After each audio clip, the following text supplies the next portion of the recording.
यमलोक के मार्ग में सुविधा प्रदान करने वाले विविध दानों का वर्णन। व्यास जी बोले, प्रभु, पापी मनुष्य बड़े दुख से यमलोक के मार्ग में जाते हैं। अब आप मुझे उस धर्मों का परिचय दीजिए जिनसे जीव सुख पूर्वक यम मार्ग पर यात्रा करते हैं। सनत कुमार जी ने कहा, मुने, अपना किया हुआ शुभाशुभ कर्म बिना विचारे विवश होकर भोगना पड़ता है। अब मैं उन धर्मों का वर्णन करता हूँ जो सुख देने वाले हैं। इस लोक में जो श्रेष्ठ कर्म करने वाले कोमल चित्त और दयालु पुरुष हैं, वे भयंकर यम मार्ग पर सुख से यात्रा करते हैं। जो श्रेष्ठ ब्राह्मणों को जूता और खड़ाऊ दान करता है, वह मनुष्य विशाल घोड़े पर सवार होकर बड़े सुख से यमलोक को जाता है। छत्र दान करने से मनुष्य उसी मार्ग पर उसी तरह छाता लगाकर चलते हैं जैसे यहाँ छाते वाले लोग चलते हैं। शिविका का दान करने से मनुष्य रथ के द्वारा सुख से यात्रा करते हैं। शैया और आसन का दान करने से दाता यमलोक के मार्ग में विश्राम करते और सुख पूर्वक जाता है। जो बगीचे लगाते हैं और छायादार वृक्षों का आरोपण करते हैं अथवा सड़क के किनारे वृक्षारोपण करते हैं, वे धूप में भी बिना कष्ट उठाए यमलोक को जाते हैं। जो मनुष्य फुलवारी लगाते हैं, वे पुष्पक विमान में यात्रा करते हैं। देव मंदिर बनाने वाले उस मार्ग पर घर के भीतर क्रीड़ा करते हैं।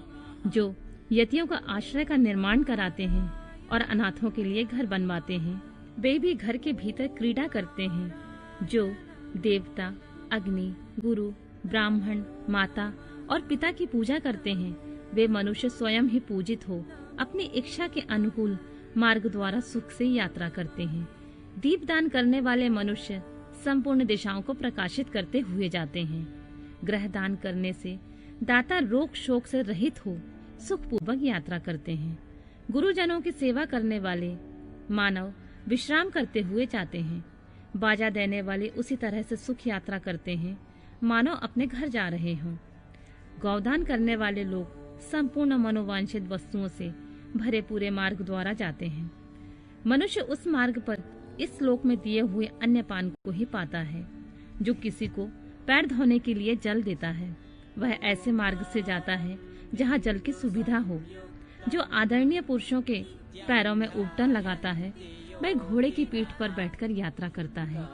व्यास जी, जो पाद्य, अभ्यंग, अंगराज, दीपक, अन्न और घर दान करता है, उसके पास यमराज कभी नहीं जाते। सुवर्ण और रत्न का दान करने से मनुष्य दुर्गम संकटों और स्थानों को लांघता हुआ जाता है।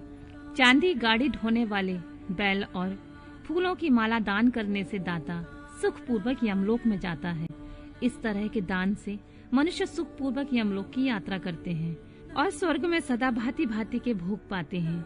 सब दानों में अन्न दान को ही उत्तम बताया गया है, क्योंकि यह तत्काल तृप्ति प्रदान करने वाला, मन को प्रिय लगने वाला तथा बल और बुद्धि को बढ़ाने वाला है।